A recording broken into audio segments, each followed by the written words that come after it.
Hey,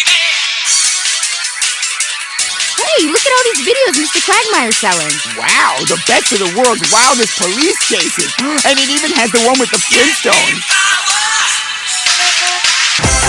Amazingly, this drunk driver turns left into oncoming traffic. He narrowly misses hitting a pedestrian, who jumps out of the way just in time. Now the driver can add attempted battery to the charges. The driver turns right into the parking lot of a drive-in movie theater. At this point, the dinosaur in the back seat pokes his head up through the roof, and the driver places two small children on top of it.